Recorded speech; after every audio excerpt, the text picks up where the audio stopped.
Mr. Mamdani, you've had some time to think about it now. What's your headline?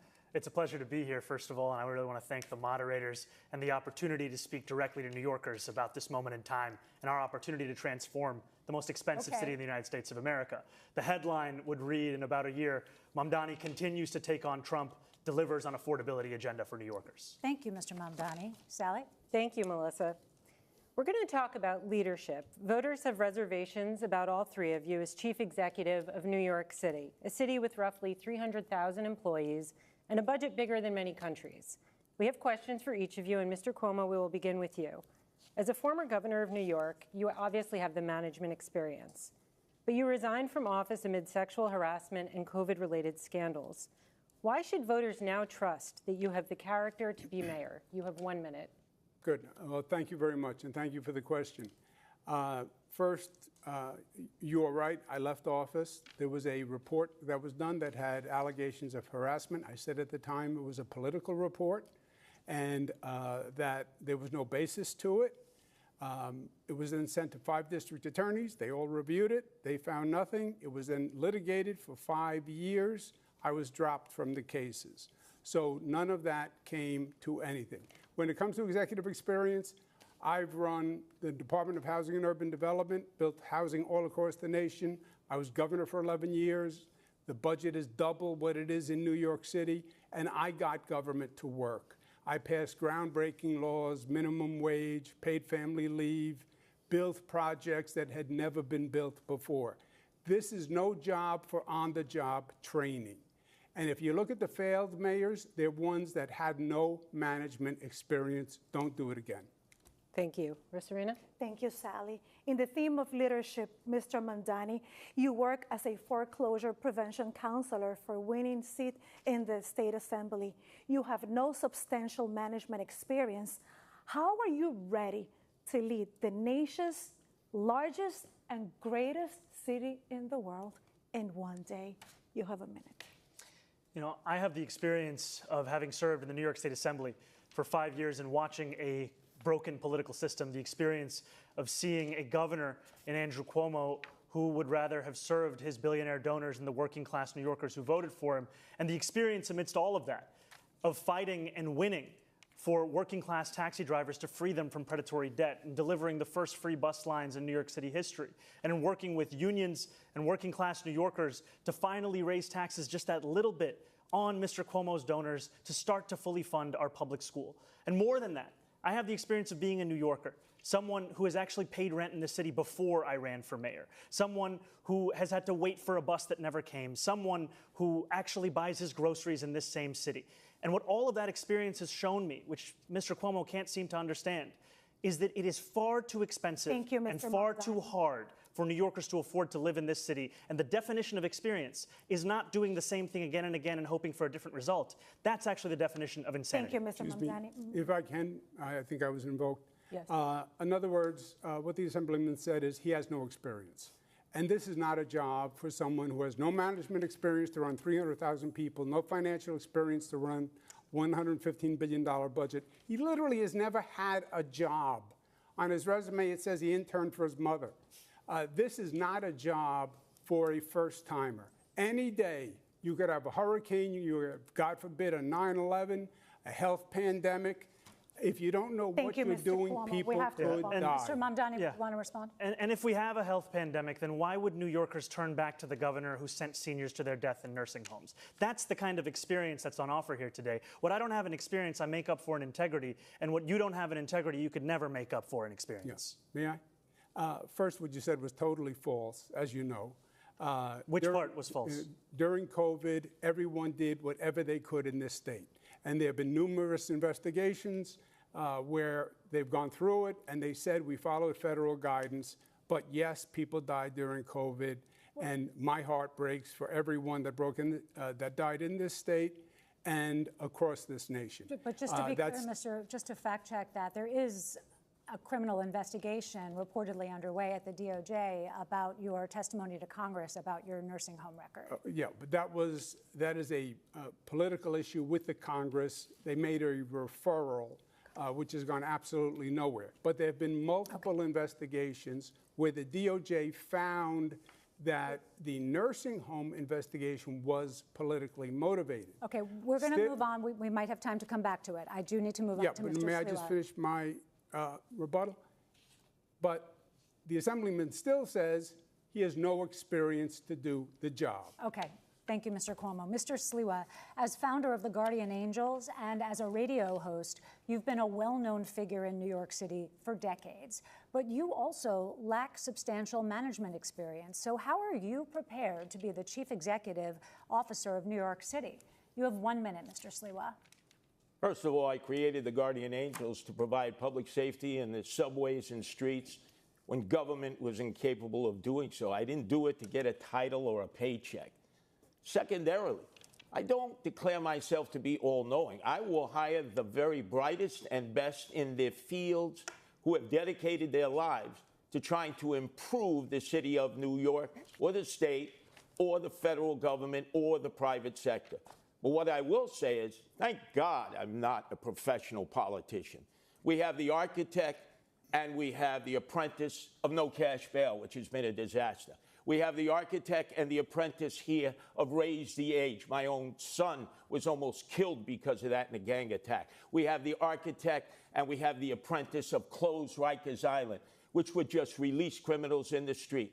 Thank God I'm not a professional politician because they have helped create this crime crisis in the city that we face, and I will Thank you, resolve. Mr. Sliwa.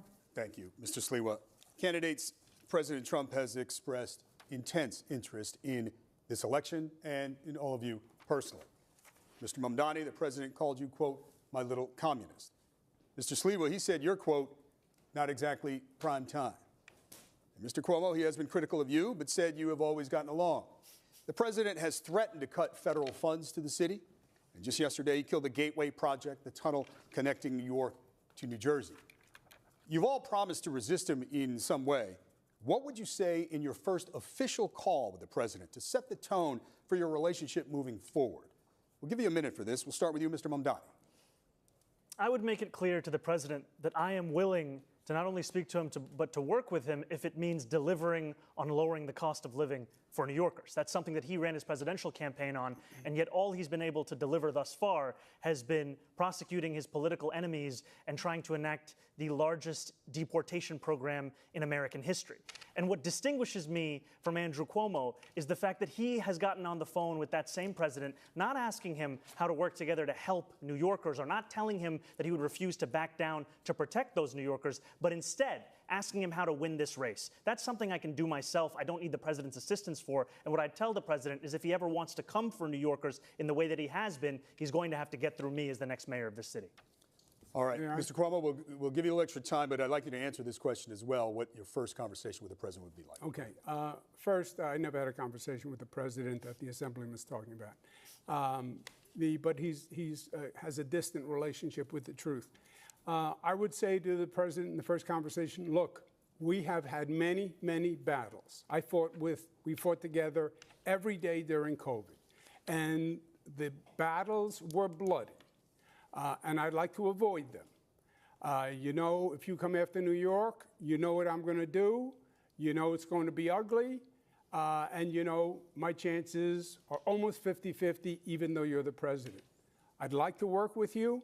I think we can do good things together. But number one, I will fight you every step of the way if you try to hurt New York. Unless he weaponizes the justice system to go after the attorney general of this state, in which case you'll issue a statement that doesn't even name the president. And no matter what you think about Donald Trump, you know that not even being able to name him is an act of cowardice. And that's what we would see from Donald Trump's puppet on the right over here. I do want to get Mr. Sliwa, but Mr. Cuomo, I'll give you a few seconds to respond to that.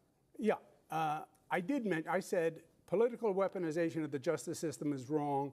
Both sides do it. It's wrong when Donald Trump does it.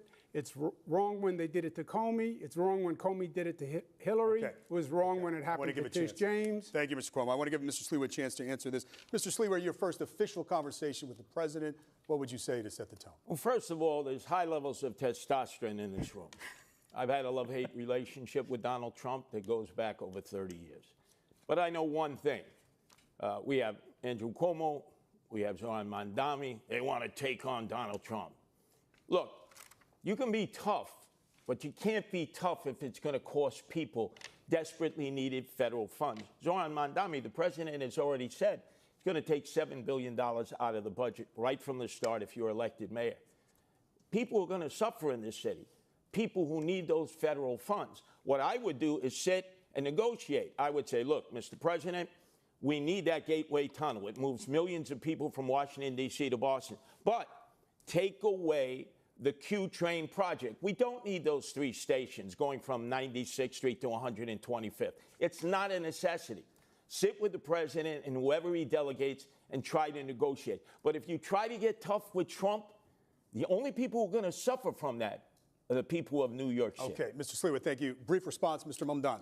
You know, Mr. Trump is already suspending infrastructure grants to this city, and he's doing it in a blatant act of political retribution.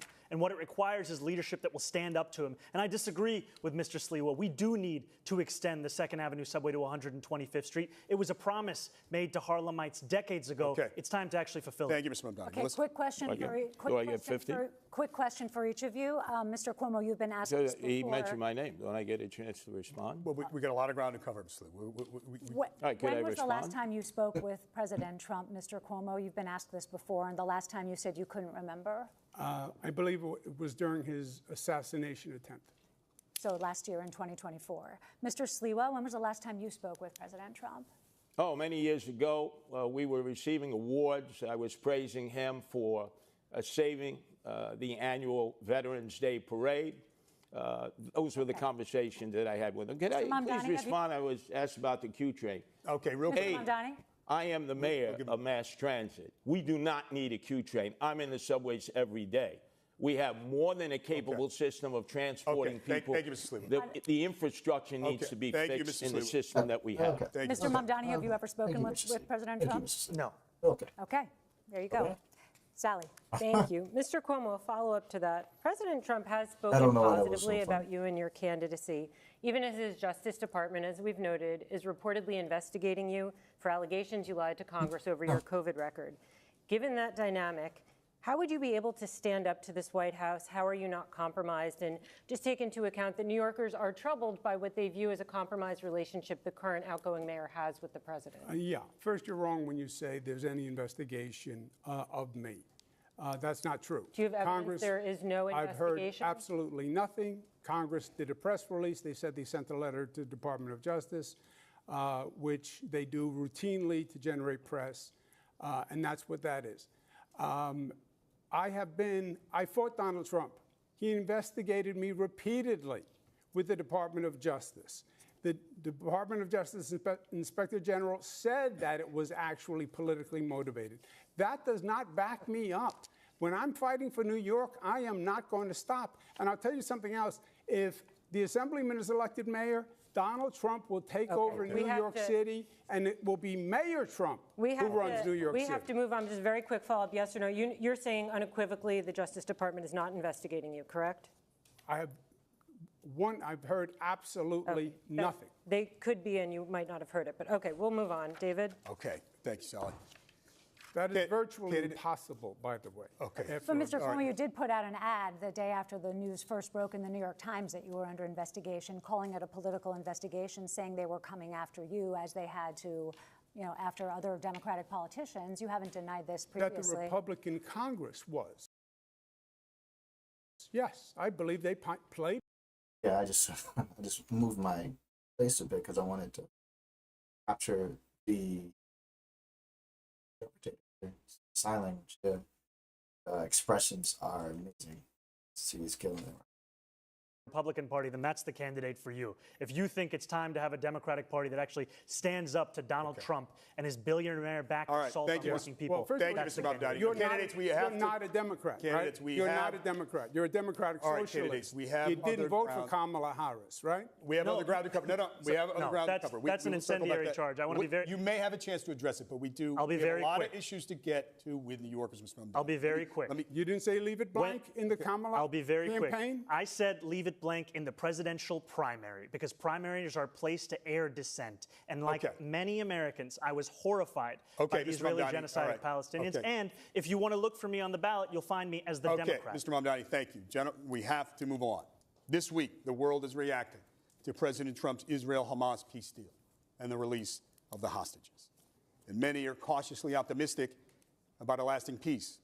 Of course, the mayor has no direct role in foreign affairs, and we certainly have a lot of questions for you about city matters. But this war has been a major topic in the campaign, and there are criticisms about your positions in the past and how you envision leading on these issues as mayor. So we have questions for all of you, but first for Mr. Mamdani, because of something you said that's been generating headlines in the news today as we come into the debate. Yesterday on Fox News, you were asked if Hamas should lay down its weapons, key to the peace plan and ceasefire.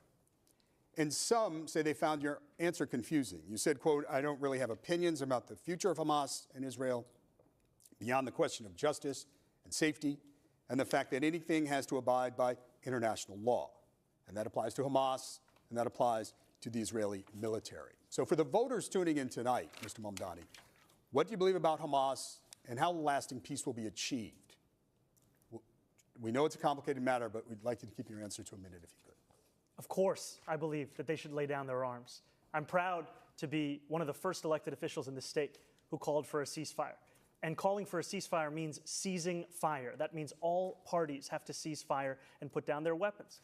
And the reason that we call for that is not only for the end of the genocide, but also an unimpeded access of humanitarian aid. I, like many New Yorkers, am hopeful that this ceasefire will hold. I'm hopeful that it is durable. I'm hopeful that it is just. And for it to be just, we also have to ensure that it addresses the conditions that preceded this, conditions like occupation, like the siege, and apartheid. And that is what I'm hopeful for. Yeah. If I may, that means Excuse from me, the excuse river me. to the sea. I'm being marginalized out of this. I'm sorry. When he It's goes a give you a debate chance. of three. Yeah. Excuse me, Andrew. Well, It's I'm a just debate saying- of three. Do we acknowledge ahead. that? Three people? Mr. Sliwa, go ahead, and we'll give you a second. Go ahead, Mr. Sliwa. The President of the United States should have been applauded by you, Zoran Mamdani, and you, Andrew Cuomo, on the day that he brought together that international coalition that met in Egypt, that came from the Middle East and the Persian Gulf. I certainly applauded him for bringing peace to Gaza and trying to end the hostilities in the war between the Israelis and Hamas, so there can be peace between the Israelis and peace between the Palestinians. But you seem, Zoran, to be Okay. incapable of praising our president. Okay, And Andrew, Sliwa. you were incapable of Now, praising gentlemen, our president. gentlemen, we have other- Give credit where credit Gentlemen, is due. He's brought peace to Gaza. Yeah, gentlemen, we want to hear everything you have to say. We have other questions on the matter. Mr. Cuomo, please, brief response, because Yes. we do have other questions Yes. on this issue that you may be able to Yes, address. Change. I did applaud President Trump and his administration. I think it was a great accomplishment. I hope the peace holds. The assemblyman will not denounce Hamas. The assemblyman will not denounce Hassan Piker, who said America deserved 9/11. The assemblyman just said in his response, well, it depends on occupation. That is code, meaning that Israel does not have a right to exist as a Jewish state, which he has never acknowledged.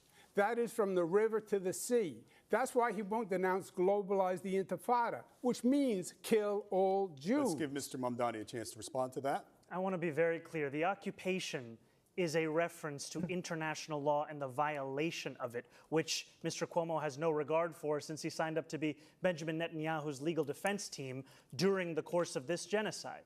And I find the comments that Hassan made on 9/11 to be objectionable and reprehensible. And I also think that part of the reason why Democrats are in the situation that we are in, of being a permanent minority in this country, is we are looking only to speak to journalists and streamers and Americans with whom we agree of every single thing that they say. We need to take the case to every person, and I'm happy to do that, which is why I was on Fox News yesterday talking about how I wish it was more like NASCAR, so we could see all the billionaires who are sponsoring you Mr. Mamdani, right on your thank suit you. jacket. Melissa has another We're going to question. turn it to Sally, actually. Yeah, actually, this kind of flows, and then we'll go back to Melissa. Mr. Mamdani, you told NBC's Meet the Press that you don't believe it's the role of the mayor to police speech. Your words about this war have comforted many New Yorkers, but they've troubled others, and I want to ask about some of this. There is your recent refusal, as we just discussed, to condemn the slogan, globalize the Intifada, which many view as a call to arms. In 2017, you rapped lyrics praising the Holy Land Five. These are men who were convicted of supporting terrorism. How would you assure New Yorkers, especially Jewish residents who might be concerned about this, that you would be a mayor for all? You have 1 minute to answer this. Thank you for this opportunity.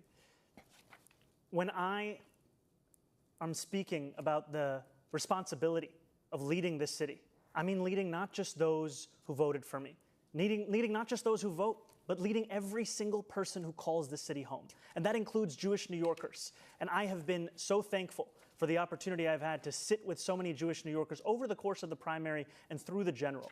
And it's in those conversations that I learned that this phrase evokes many painful memories. Memories of bus attacks in Haifa, of restaurant attacks in Jerusalem. And I heard from a rabbi about their roommate who was killed on one of those buses. And in hearing that and the distance between that impact and the rationale that some use of saying it, of speaking about the Israeli occupation of Palestinian land, is why I said that I would discourage this language that I do not use. And what I'm looking to do as the first Muslim mayor of this city is to ensure that we bring every New Yorker together. Jewish New Yorkers, Muslim New Yorkers, every single person that calls this city home, that they understand they won't just be protected, but they will belong. Mr. Sliwa, we will get to you. First, I'm going to ask a question of Mr. Cuomo. While you are a strong supporter of Israel, you have also been slow to develop a relationship with the city's Muslim community. You have called Mr. Mamdani a terrorist sympathizer. How do you assure those New Yorkers, especially Muslims and Arabic New Yorkers, that you will be a mayor for all? You'll have 1 minute. Yeah, well, first, I think the Assemblyman created the perception himself. Why wouldn't he condemn Hamas? Why wouldn't he condemn Hassan Piker? Why did it take us here tonight for the first time for him to say it? He still won't denounce, globalize the Intifada, which means kill all Jews. Just say, I denounce it. He won't do it.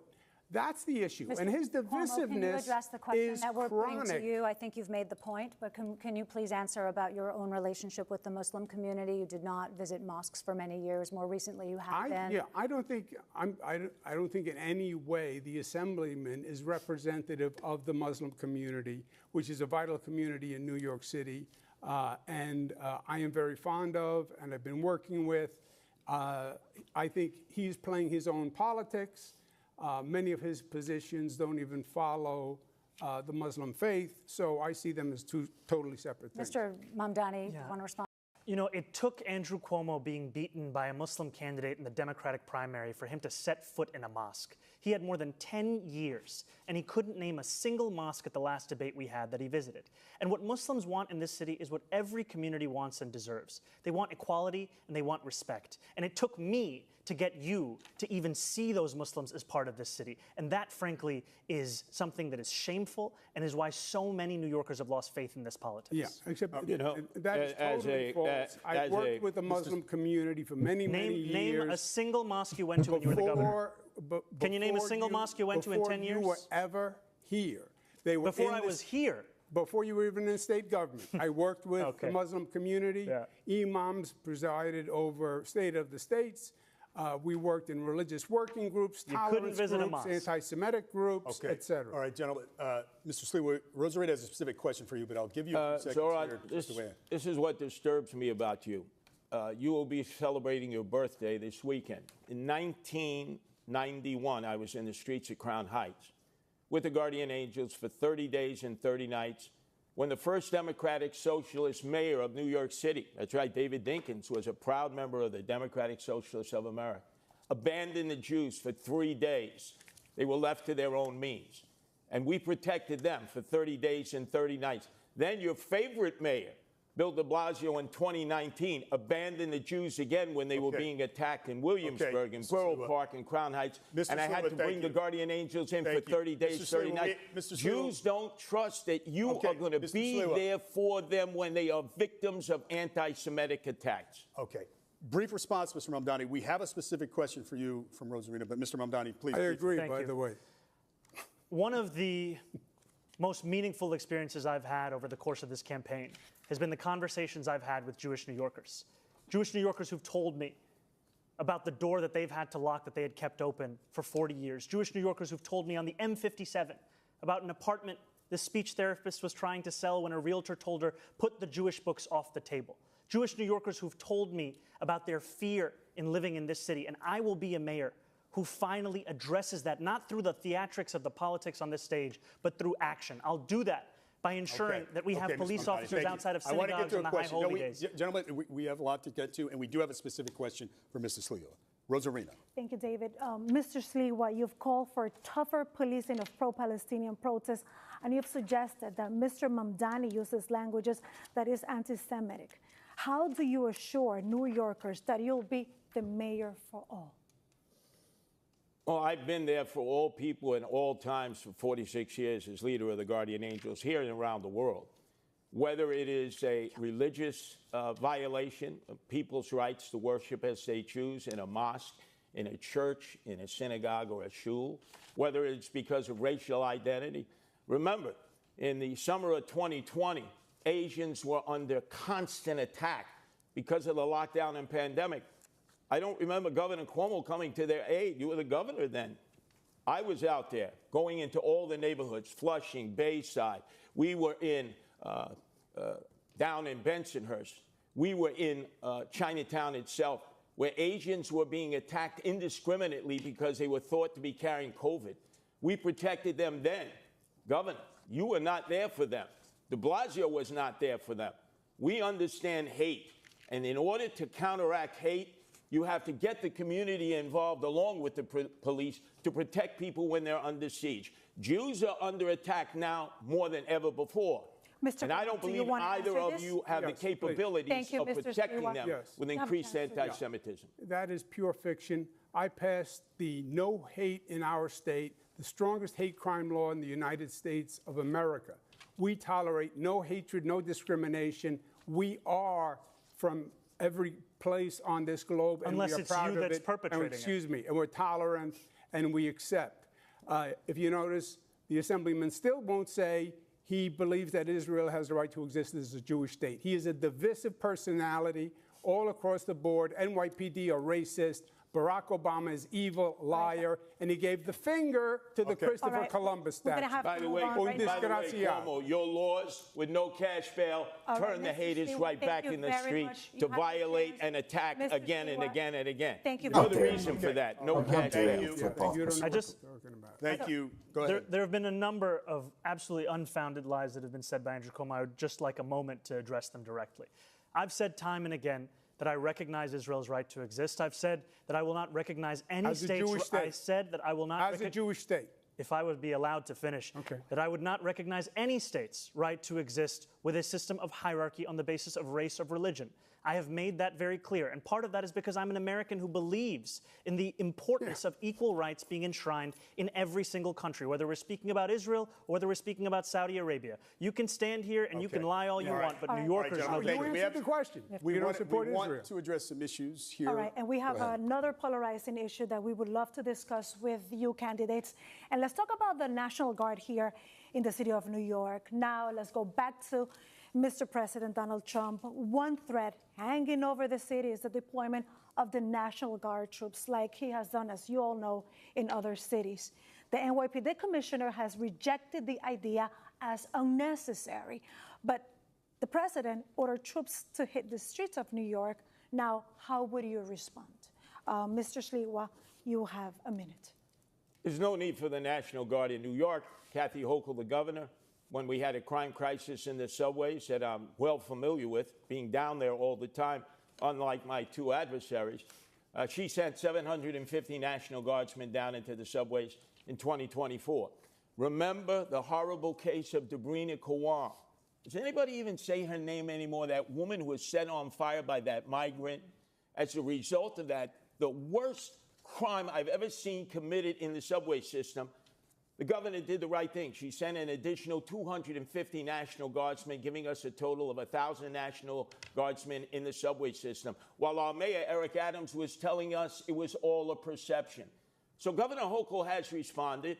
I would tell the President of the United States, since I'm familiar with cities all across America having Guardian Angels there, if you were going to send the National Guard, you don't need to send them to New York City. There are other cities that could desperately use their help in dealing with their crime crisis. Thank you, Mr. Sliwa. Mr. Mamdani, how would you respond? You know, I agree with Police Commissioner Tisch in that we do not need the National Guard here in New York City. We do not need them for the purpose of safety, because if it was safety that President Trump was so concerned about, he would send them to the 8 out of 10 states that have the highest levels of crime in this country, but he won't, because they're all run by Republicans. What New Yorkers need is a mayor who can stand up to Donald Trump and actually deliver on that safety. When Donald Trump sent ICE agents on people in Los Angeles, Andrew Cuomo said that New Yorkers need not overreact. That is the furthest answer that New Yorkers are looking for. They are looking for someone who will lead, someone who will say that they will have their back, someone who will actually fight for the people of this city. And that's who I am, because I'm not funded by the same donors that gave us Donald Trump's second term, which isn't something that Andrew Cuomo can say. Thank you, Mr. Mamdani. Mr. Yeah, first, the answer in the subways is not more National Guard. I put National Guard in the subways also. It's more NYPD is the answer. But the National Guard is not, he's not sending in the National Guard to do any real function. It's control, it's power. He's trying to say these Democrats don't know how to run these cities, and it's a political gesture by sending in the National Guard. He has said if the assemblyman is elected, he will take over New York. Forget the National Guard. But this is he not has the said, I'm question. going to take the is, funds. if they order the troops to come here, what Yes, would you do? well, I went through this with him. He sent the National Guard to 20 cities when I was governor. You know what city he didn't send them to? New York. Why? Because I said to him, don't you dare, we don't need it, and he backed down, and he will again. So that proves a good relationship. Wait a with the second. president. The president is going to back down to you, Andrew Cuomo. I know you think you're the toughest guy alive, but let me tell you something. You lost your own primary, right? You were rejected by your Democrats. Why and didn't you he have a send the National difficult Guard? understanding that what the term All no right, is. all right, Joe, You're thank you. not going to stand up to Okay, Donald thank you, Trump. thank you. I agree with Curtis. You're not going to stand up to Donald Trump. Okay. And he Listen. can't stand up to Donald Trump, who All right, knocked we have him a- right we have on a his follow-up. tuchus. We have a Can I You say- follow-up. negotiate with him. You don't Okay, fight Mr. with him Lewis, because thank you. only the people of New York City will lose. we You Andrew. do have to have a stand up follow-up. to negotiate. We have a follow-up. I'd like to see a show of hands. Are there any circumstances where any of you would allow the NYPD to cooperate with the National Guard if Trump sent them to New York? Show of hands. Yes? No takers. Okay. Moving on. If history is a guide, National Guard troops in the city could trigger protests. And we have questions for each of you about how you would handle that. So, Mr. Sliwa, you have been arrested for protesting migrant housing and for trying to serve Mayor Bill de Blasio with court papers. How would your NYPD handle protests? And would you continue participating in protests as mayor? You have 1 minute. Well, I have been arrested oftentimes in civil disobedience. That is a great American right. But demonstrations have a time and a place. And it used to be before Bill de Blasio, I know he was your favorite mayor, Joe Mamdani, that you'd have to get a permit. There's a time period you were in a structured area. You get a sound permit. It could be turned around in a day. If there was going to be civil disobedience, you discussed it with the police department. And obviously, you had an opportunity of expressing your anger or your outrage at whatever it was that motivated you to sit down in the street, to block traffic or block an egress. Now, we have rampaging groups that go running through the streets, that enter all kinds of facilities and violate other people's rights. And there's no one who's willing to stop it. When I'm the mayor, there are rules and regulations. Everybody has a right to demonstrate, but you can't violate other people's rights, or you yourself must be arrested. And I would remove the face coverings. Remove those face coverings. Why are you afraid of identifying who you are as a demonstrator, unless maybe you're an agent provocateur Thank you, who's Mr. been Sliwa. sent in here to cause chaos? Thank you. Rosarina? The next question goes to you, Mr. Mamdani. You were arrested for blocking traffic in a pro-Palestinian protest, and you participated in a sit-in at Grand Central. Protesters offered blocked streets, bridges, and hubs like Grand Central. How much of that would you allow as mayor, and what's your line in having the NYPD arrest protesters? You have a minute. Protest is a part of what makes this city's history what it is. It is a part of the First Amendment. We deserve to have a mayor who stands up for that First Amendment, especially as we have a president that's looking to shred it at each and every opportunity. And we will continue to have protests in this city, as we should, no matter who is the mayor. And the line will be on the question of breaking the law. What we have today, however, is an attempt to intimidate so many who are looking to use that freedom of expression to share their opinions about the city and the world around them. And to be frank with you, what New Yorkers are looking for is someone who can show leadership in City Hall. Because when they don't see that leadership, that's when so many take to the streets. And if you had a leader like Andrew Cuomo, who was telling people not to overreact when they see ICE agents abducting girls as young as 6 years old to deport them, many New Yorkers will take to the streets. We deserve to have a leader who will actually be following through on the values of the city. That's the leader that I'll be. Mr. Mandani, just a quick follow-up. If you're elected, would you still participate in protests? No, if I'm elected, I'll be the mayor, and I'll be leading the city from City Hall. But no participation in protests, right? The important thing is to lead from City Hall. That's what I'll be doing. Yeah. If I may respond, because I believe my name was invoked. A very brief response, and then I have a question for you. I dealt with ICE. I stood up with ICE. I had a war with ICE here in New York when I was governor. And I stood them down, and they moved out. What the assemblyman is saying is he doesn't believe in law and order. He believes in defunding the police, disarming the police, disbanding the police. That's who he is. Abolish jails. Sorry, I have a question for you. Sally, Okay, 15 seconds very rebuttal, quickly. Mr. Mandani, and then we do just 15 seconds because we have a question for Mr. Cuomo. Mr. Cuomo lies again and again and again. I am not running to defund the police. I am running to actually work with the police to deliver public safety. Andrew Cuomo says that he has stood up to ICE. He has not said a word about the abductions that are happening right now. He's referring to a previous comment you made, and we will get back to this. But Mr. Cuomo, a question for you. It's a comment he made, is the operative language. Yes, Yeah, I understand. I said that. As governor, you put the National Guard on standby during the George Floyd protests. You didn't deploy them. As mayor, talk about how you would balance the right to protest with maintaining order in the streets. The right to You have 1 protest, minute. the right to protest is a sacred right. There is no doubt about that.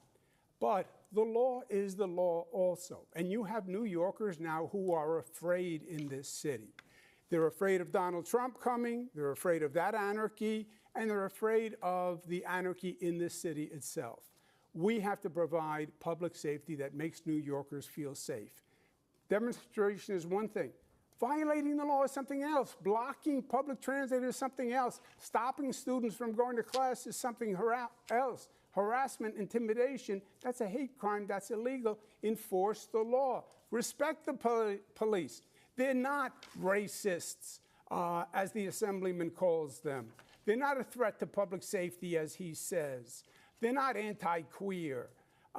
They are here to protect New Yorkers, work with them, fortify them. You know, that's ironic that you say that now, I'm sorry, Andrew Mr. Cuomo, because Yeah, when you were governor for 8 years, your parole board released 43 cop killers back into the street. Your father, when he was governor, released none. I knew Mario Cuomo. You know Mario Cuomo, Andrew Cuomo. You released cops. Don't say you're pro. Mr. Mamdani, do you want to respond briefly to the comments that Mr. Cuomo raised about things you've said about police? You can do a brief response to that.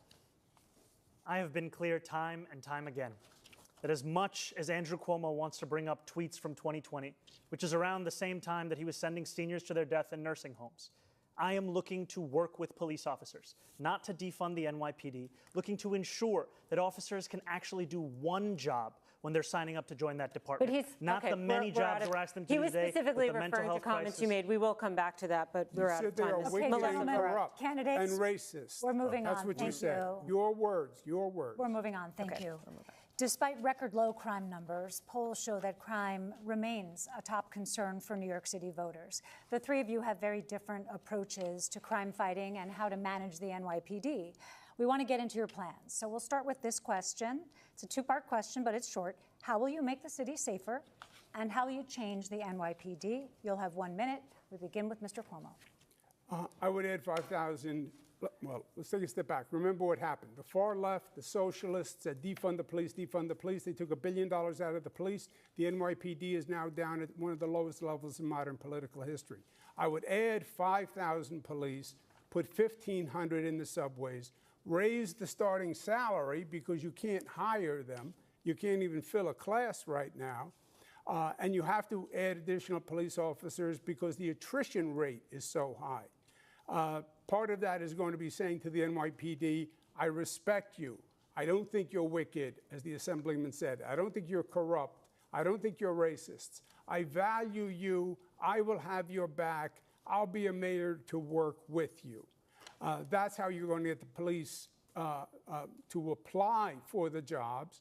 And then we have to work on the relationship between the community and the police. This The is police amazing. can't police the community. They have to Thank you, police Mr. Cuomo. with the You're community. up next, Mr. Sliwa. This is amazing. I'm standing here with my two adversaries, both of whom have threatened to defund the police. You, Andrew Cuomo, during the summer of 2020, you said, if you don't reform police departments, I'm going to defund you. And you certainly said that, Zoran Mamdani. We need 7,000 police. We only have 32,500. The problem in recruiting police, which neither of you are addressing, is that their insurance was stripped from them. The state, you did nothing when you were governor, and here in the city, 2021, the city council and Eric Adams did nothing. They don't have qualified immunity, which you benefited from, Andrew Cuomo, with the 13 lawsuits filed against you for sexual harassment. Tom DiNapoli says we're paying out $60 million. Why? Because you had your qualified immunity as governor, and yet people have stood by Quick as response, police Mr. have Cuomo. lost their insurance that all civil servants May I have. respond? That's why you can't get recruits in, because they're not insured. I will return their qualified Mr. immunity Cuomo, quick because they response, need to be please. protected like other Yeah. civil servants. That is not New York State. It's New York City on the qualified insurance, on qualified immunity. It's not insurance at all. You are entitled to It's free qual- legal it's- counsel, which is what he's referring to. Yes. You have spent. Yes, but it's Some- New York City that has revoked qualified immunity. It's not insurance. It's qualified immunity. It's nothing to do with insurance. So that Thank you. protected you in all Yeah. these lawsuits. And yes, the lawsuits, because there was a report filed. I said it was political. It turned out to be political, and that's why all some of you had 13 legal women fees. were lying? just say Come I'm- on, Andrew. Well, All let's just say 13 after women were lying? After 5 years. Some A of the state cases trooper, have too? still Yeah, been after open 5 and years, remain 5 open. DAs, 5 years of I'm going to litigation, move on I to was Mr. dropped from the Mamdani. case. Mr. Mamdani, how will Breathe you once make? in a while. Okay, Mr. Mamdani, how will you make the city safer, and how will you change the NYPD? Thank you. This is the concern for so many New Yorkers, and I'm proud to have a comprehensive plan to bring new ideas to this city. If you want more of the same, vote for Andrew Cuomo. If you want an actual approach to lower crime, look at our Department of Community Safety. That is something that has been hailed by experts as addressing so many of the pieces of why New Yorkers are not feeling safe today.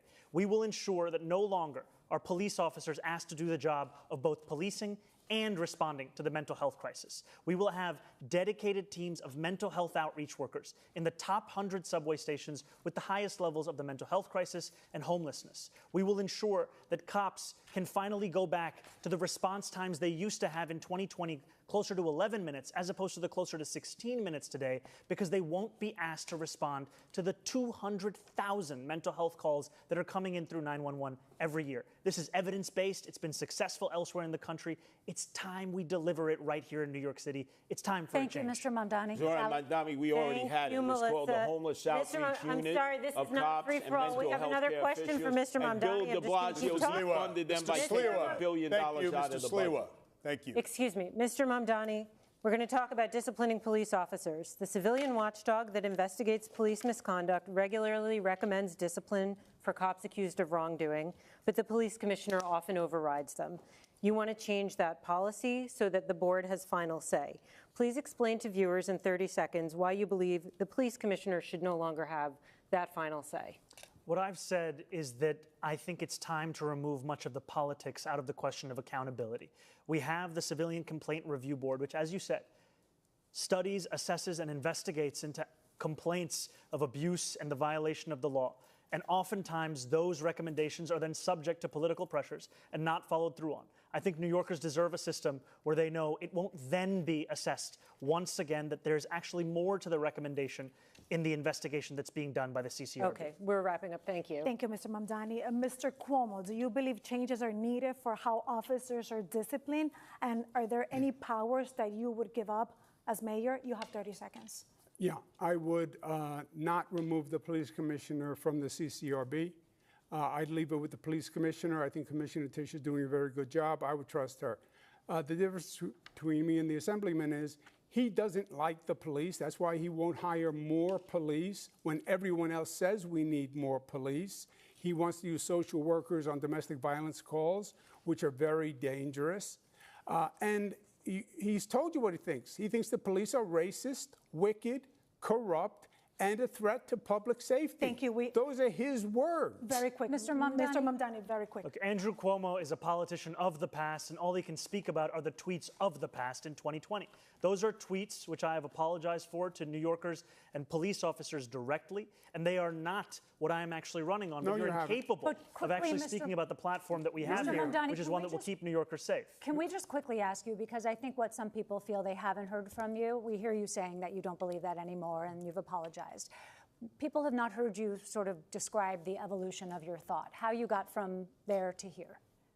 You know, growing up in this city, I would think often about safety and justice and the ways in which that relationship has been irrevocably harmed when I learned about the Exonerated Five, when I learned about Sean Bell, when I learned about Eric Garner, when I learned about Michael Brown.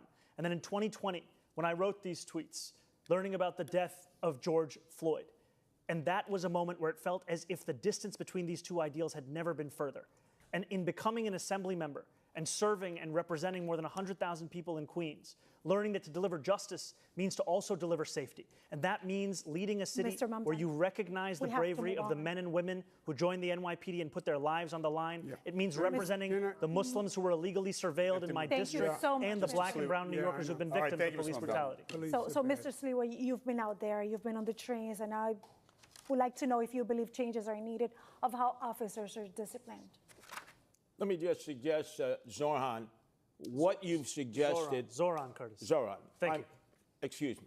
Appreciate Let me just suggest that what you have proposed with this new police outreach unit will endanger women and children in domestic violence situations. I know I've been involved in so many of them with the Guardian Angels. They will be killed. They will be maimed. Number two, in dealing with emotionally disturbed persons that I have dealt with for all my years as the Guardian Angels, you need trained professionals. thank you. Guardian resources. Angels Yes, on you one. can have mental health workers with them. Thank you, Mr. But Sliwa. that has been suggested. It was Mr. done Sliwa, before thank by you. the homeless Thank you. outreach We have other unit, grounds to cover. and the guy you thought was the best Mr. mayor, Sliwa, Bill thank de you. Blasio, disbanded them. Mr. Sliwa, thank you. Brief response? To be very clear, the Department of Community Safety is not about responding to calls of domestic violence. We are speaking about mental health crisis and the homelessness crisis. These are the focuses of the work that they Okay, will do. all right. We have other questions for that a little later in the debate, but we want to just change the pace a little bit, candidates, switching gears to the high cost of living in New York City. To kick us off, we have a few quick pocketbook questions that New Yorkers wrestle with daily. So we want to know how much you spend a week on groceries. We'll begin with you, Mr. Cuomo. Depends how many times my daughters come over, but probably about $150. Okay, Mr. Sliwa? Oh, I'd say about $175 with a gallon of milk, now $5 and always rising up. Loaf of bread, simple Okay. loaf of bread that used Thank to be you, Mr. Sliwa. 99 cents. It's Mr. Mo- like $3 now. Thank the you, Mr. price is Sliwa. too, Mr. it's Sliwa, too thank you. costly. The brief answer. Thank you. Mr. Mamdani. Yeah, I actually agree with Curtis on that. It is too costly. Now that eggs are down to less than $4, though, my average spend every week is about $125, $150. All right. Do you carry credit card debt or do you pay it off every month? Mr. Mamdani? I thought that off was a every- commercial. Mr. Cuomo? Paid off. Mr. Sliwa? I don't have a credit card, I have a debit card. And for the record, what is your monthly rent or mortgage, Mr. Sliwa? About $3,900.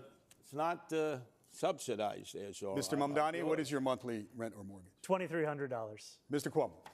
He has a rent-stabilized apartment that a poor person's supposed to have. Mine is about $7,800. Shit, that can backfire. We are actually getting to We're gonna cover that subject. But Sally? Appreciate that. Thank you. We're going to talk a little bit more about the runaway rent in this city. Mr. Mamdani, you're pledging to freeze rent for nearly 1 million rent-stabilized apartments. That really affects less than half of all rentals in the city. What is your plan for those who aren't in stabilized apartments but are struggling to pay the rent? What are you going to do for them?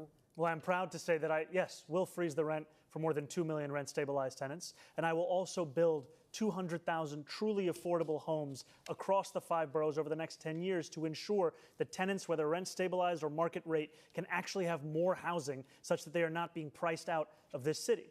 And finally, I'm also going to make it easier for the private sector to build housing in this city, because what we see today is that it's not labor, it's not materials, it's the weight that is often costing so much to actually build the housing we need in this city. Thank you. And a follow-up for you, Mr. Mamdani. The cost of maintaining a building change year to year for landlords. The Rent Guidelines Board is legally required to consider those costs when deciding whether to freeze rents. So how can you promise a rent freeze today before ever seeing that data next year? You know, we've seen the data time and again. It's But next year's data. It's been data that's been overruled by mayors again and again. The last Rent Guidelines Board study showed that profits were up 12% for landlords of those units. And what did they do?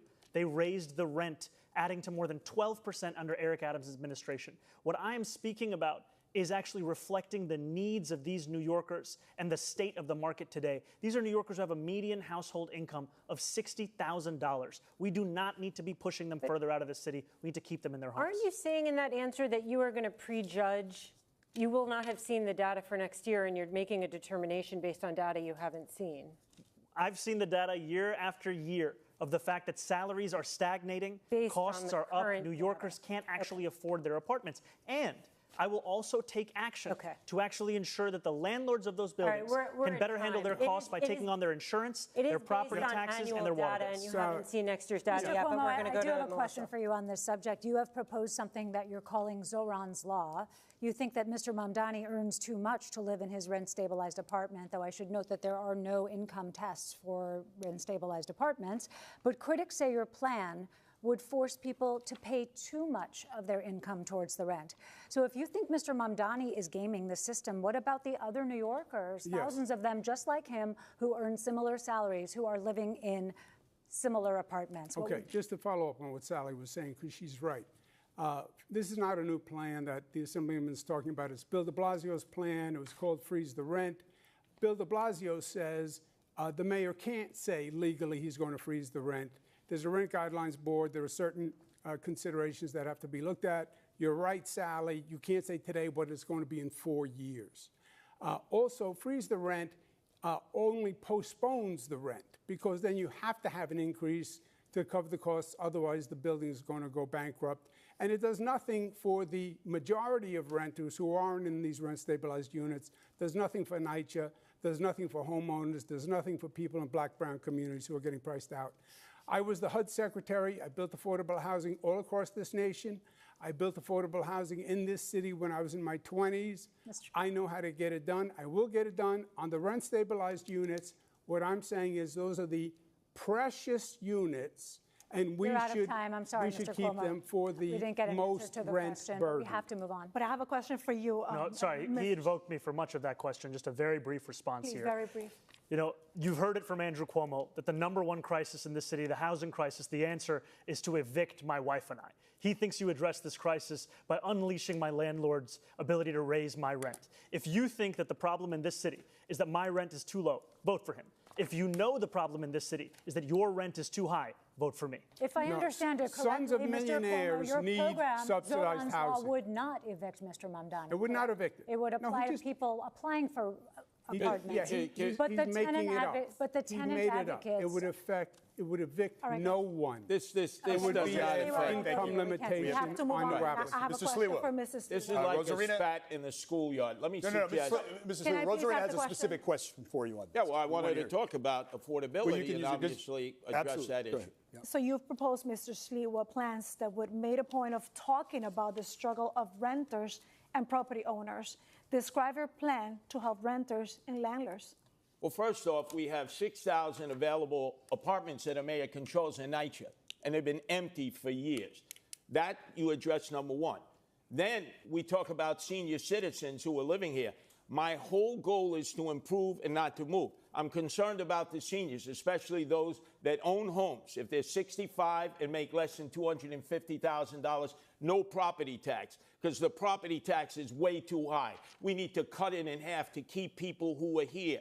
And then in terms of rentals, we have affordable housing that can be built in these huge skyscrapers. You see them all throughout Manhattan and in northern Brooklyn and in Long Island City, which we have 25 Empire State Buildings full of commercial space that will never be occupied for office space. We should be converting them into affordable apartments. They're in dense areas. The infrastructure can support it. I'm the only candidate here who's against the Mr. city Sliwa, of Yes thank you. that would Mr. destroy Sliwa. residential I neighborhoods. have to interrupt you because we have a programming moment right now. We're about halfway through the mayoral debate. Channel 4 and Telemundo 47 will return to regular programming, but we got a lot to get to, and you can continue watching live on NBC New York, Telemundo 47 streaming and digital platforms, Telexitos, Politico.com, and YouTube. Stay with us. A lot to discuss. Oh, we got in the middle. Oh, yeah.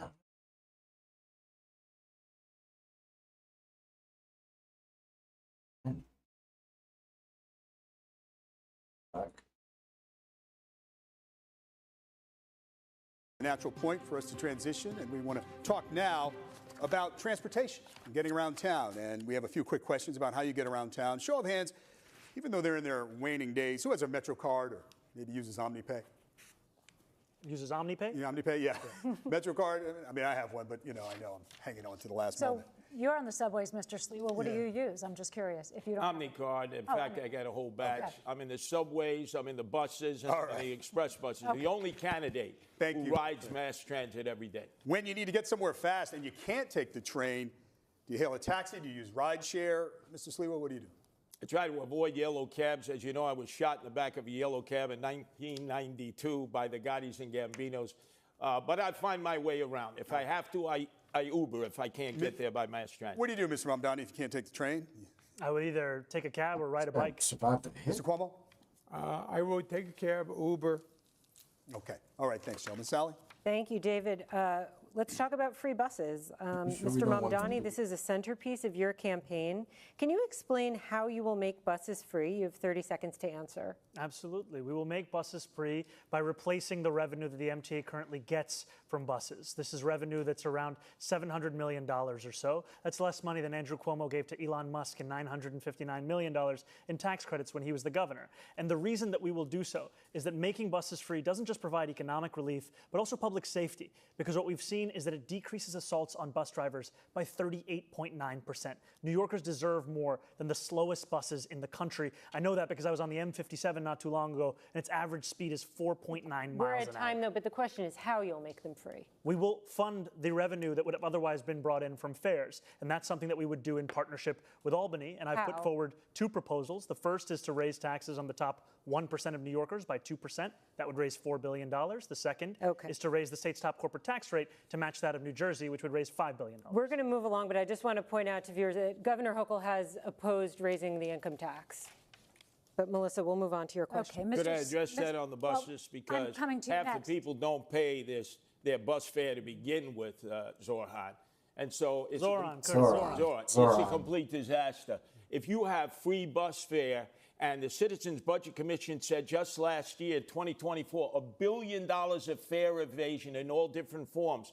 This MTA system will collapse. There's not enough money out there to make up for fare evasion.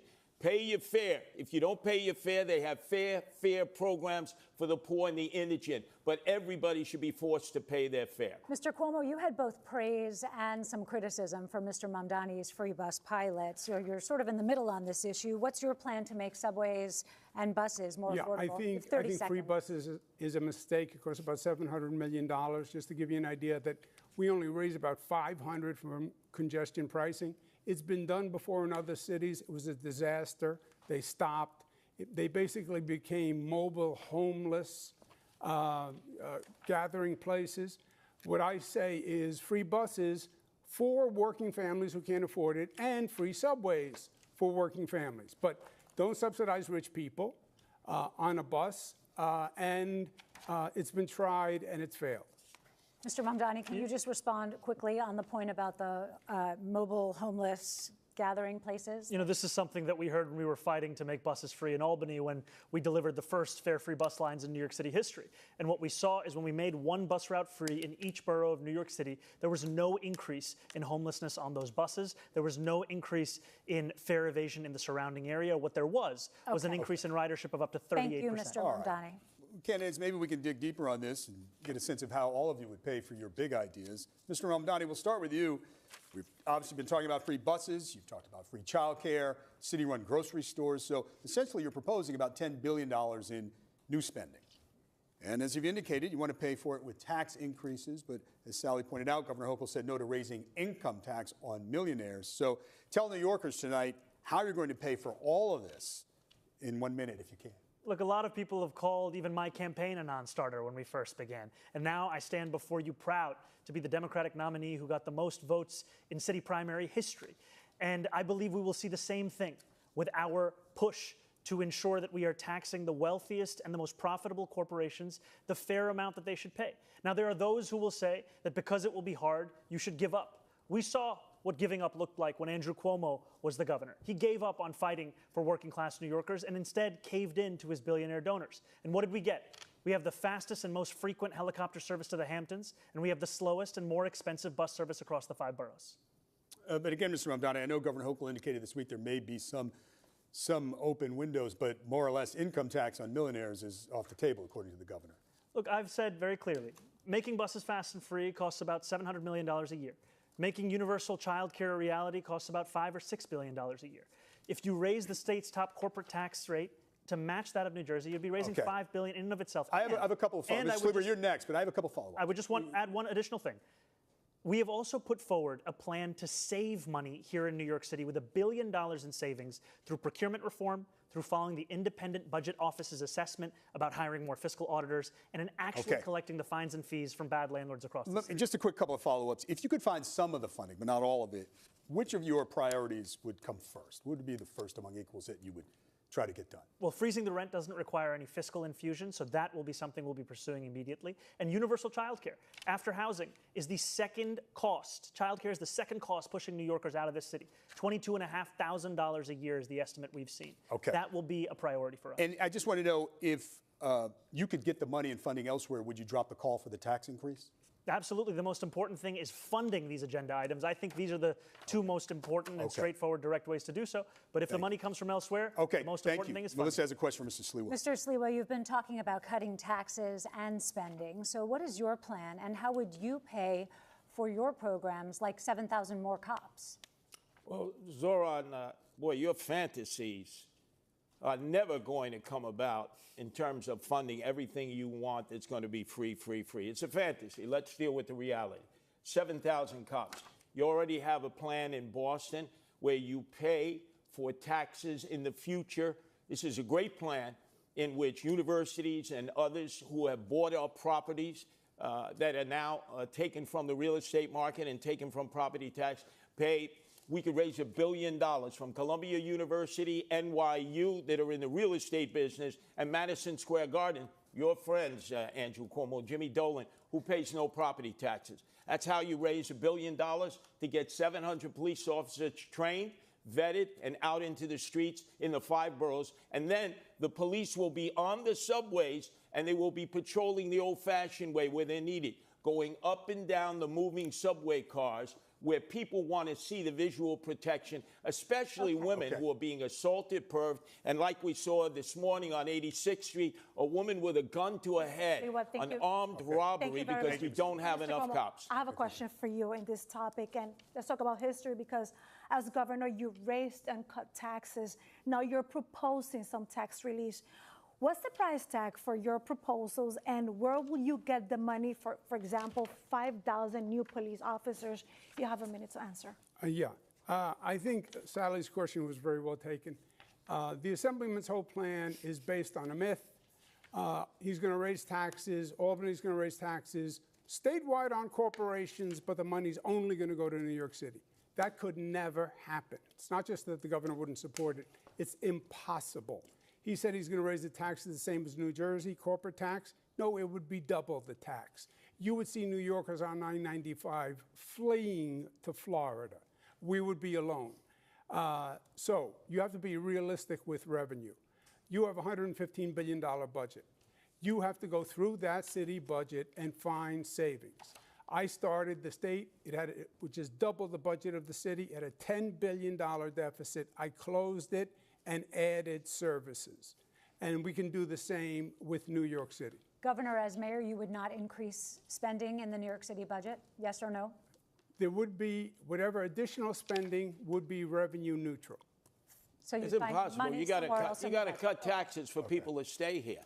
Thank you. Corporations are not going to stay here. They're being lured All right, thank you. south, Sorry. the We cities that are more corporate we wanna friendly. get to- You got to cut the all right, property Mr. tax, Sliwa, thank you. income Mr. Sliwa, tax for thank those you. who are 19 to 28 who Sliwa, have skill thank levels you. if they go to school here. Thank you, Mr. Sliwa. Andrew Cuomo thinks it's all right to spend $60 million to fund his legal defense from accusations of more than a dozen women of sexual harassment. But if I say we should spend the same amount of money on delivering cheaper groceries in this city through a Okay. pilot All right, program, Mr. Mamdani. that Thank is you. unfathomable. Quick, David, and then I we have got a to move right on. to respond yes, to that. quickly.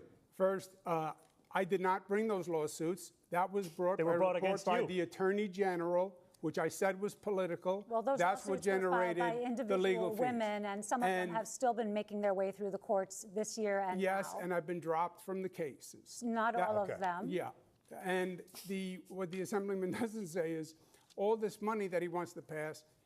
The one thing he did do is he voted for a pay raise for himself. They're the highest paid We have to cover legislators another in issue. the As a United fact States. check, I did ask And the he has state the worst controller's attendance office this record. week. I did ask the state controller's office this week. The total was above 60 million, but just those sexual harassment cases to defend Governor Cuomo and his staff was about $21 Sorry, it was the million. sexual harassment and I just want to nursing home clarify cases. because you said 60, but All right, on those cases it was 21. Okay, thank you. We have to talk about quality of life in the city. Let's turn to everyday life in the city and some issues a mayor can directly impact. We start with a couple of questions about 311, the number New Yorkers call or text for non-emergency help. First off, have you ever called 311, and if so, for what? Mr. Mamdani?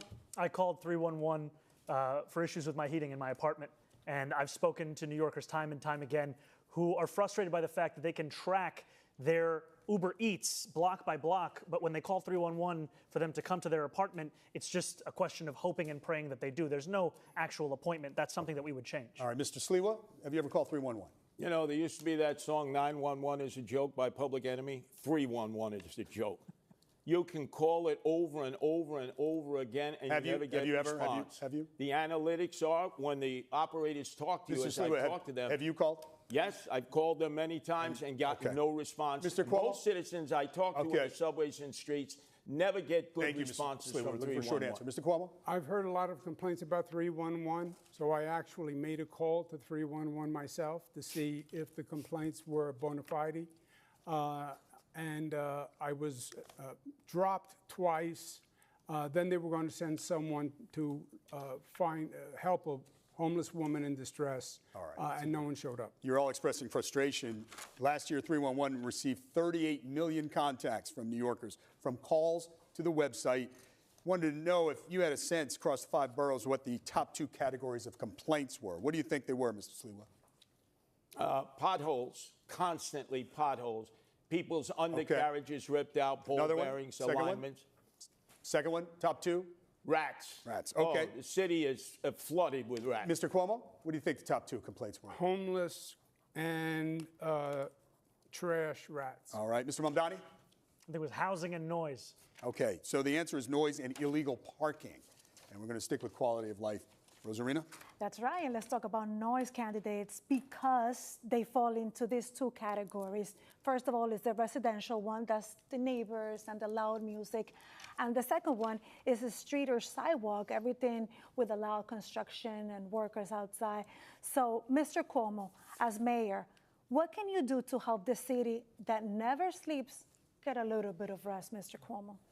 Yeah, look, I think if the 311 system worked well, if there was actually contact with people, I think New Yorkers would get it. I think New Yorkers would be responsive.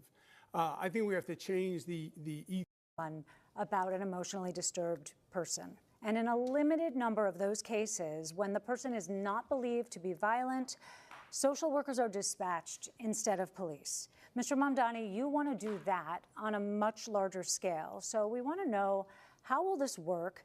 When will you send police versus social workers? You have 1 minute.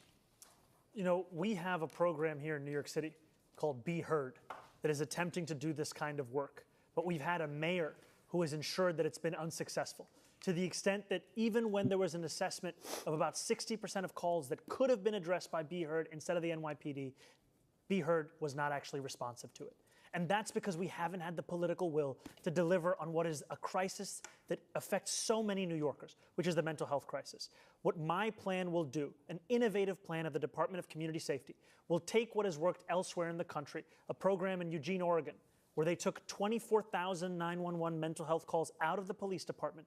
They were able to respond to all but 311 without police assistance. When there is a concern for safety or of violence, absolutely, you would have the police there. But what we are doing today is actually ensuring that every single call is going to the police and not allowing them to do the work that they signed up to do. How will you determine whether there is a concern for safety or violence? What is the line between the calls in which police will be dispatched and the calls to which social workers will be dispatched? The line is also going to be one focused on violence and the threat of violence. And I also trust the operators who will be receiving those calls to make that determination, as they do every day today for so many emergency services. And just two really quick points, please.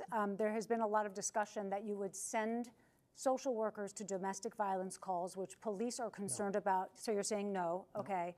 And then the other question is, how can you be sure that a situation that does not sound violent when someone calls 911 does not become violent in the moment? Would police be assigned as backup? I think what you do is you actually follow the experts that have shown us this can work when you're willing to ensure that you're trusting the mental health experts who have been doing this work elsewhere in the country, where they call for the police when they need the police, but their initial impulse when there's no violence in that call is to actually address the mental health at the heart of it. Okay, Mr. Sliwa, you have encountered plenty of these types of situations in your decades of work with the Guardian Angels. So do you see this approach working? You're not a police officer, but you've helped out in situations. Zoran, boy, another fantasy that's not reality. Eugene, Oregon. Have you ever been to Eugene? I've been to Eugene. Come on, this is New York City. We have so many emotionally disturbed persons that are in need of help. I will tell you this, Andrew, you closed the mental health beds that were taking care of them. 40,000 when you came into office, down to 4,000 because of your cuts, which forced these people to live in the streets, in the parks, and the subways. These people need to be removed. They need mental health care. We need to make our shelters safe. I've been in 1/3 of the 300 shelters run by the Department of Homeless Services. It's Darwinian there, survival of the fittest. If we can make our shelter system safe, we can get men and women who are homeless in there, especially veterans who we're not giving any attention to, who we put out in Ward's Island at 10 o'clock at night, release during the day, don't give any training, have them roam about, and obviously, when you have nothing to do, you end up getting into trouble. Okay. This is a disastrous, homeless, and emotionally disturbed plan that we have in New York City. And I'm the mayor that can change it because I deal with them every day in the streets, in the parks, and the subways. Okay, Mr. Cuomo, do you think that the NYPD handles these calls for emotionally disturbed people in distress well? Is there room for something in the middle? Yeah, I think the Assemblyman deals in theory. There's an advantage when you actually have experience. I've run homeless programs. I ran the homeless programs for the federal government. I worked with cities all across the nation. When you get a call on a telephone about a mentally ill person who may be violent, it is a very dangerous situation. And I think you should have a mental health worker accompanied with a police officer, because these can be explosive situations. I have been in situations that seemed apparently calm and fine, and then erupted into violence very quickly, and it got very dangerous very quickly. So I would have a social worker with a police officer and get the people off the streets. That's the humane thing, and get them the care they need, not institutionalize 40,000 people again.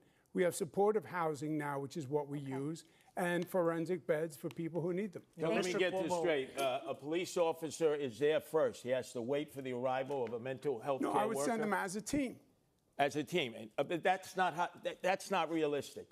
You're dealing with fantasy Okay. also. All right. The police officers are going to be the first one on the scene, Okay. and they're Thank you, always Mr. going to have Silva. to deal with it first and foremost. All right, Mr. you all were Cuomo able says to that express- he has experience running homeless programs. What he has experience doing is cutting funding for the very programs that prevented homelessness here in New York City. As the governor, he cut funding for the Advantage program, which was putting New Yorkers who had otherwise been in shelters, otherwise been homeless, into Okay, Mr. apartments. Mamdani, I met thank you. one Mr. of those Cuomo- New okay, Yorkers, Mr. Cuomo, and she brief told me response, how that please. pushed her out on the Thank you, street. Mr. Mamdani. Brief response, Mr. He's Cuomo. talking about a program 14 years ago. That was a pilot program that had a work requirement. It was very controversial. It was $65 million. You're talking about Advantage, just so we know the what you're Advantage talking program. about? Okay.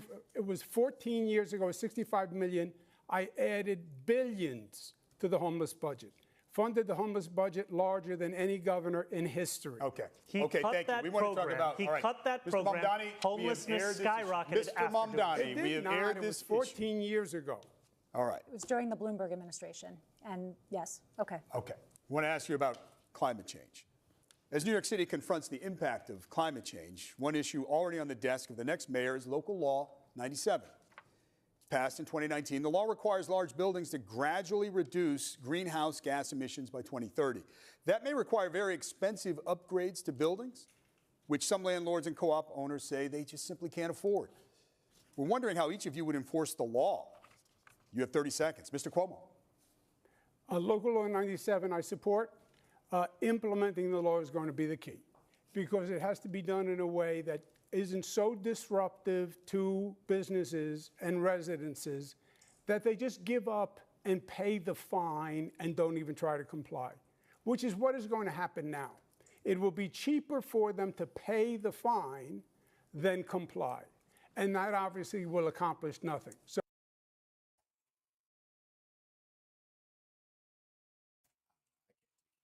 That was a good debate. It's actually good to see Madani in real time debate other people. I don't know who the third guy was. The guy I don't never heard of him. I know he survived the hit, the Gambinos. I don't know if I would have said that publicly.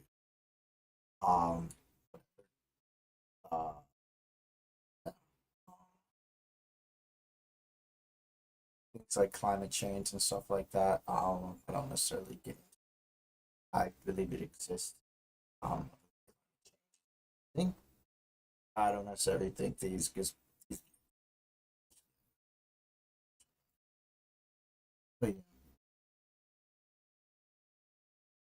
some of this debate. I think it's important to, if you're not in New York, I'm not in New York. But it is interesting to watch these debates, see what other Democrats, other blue states are doing.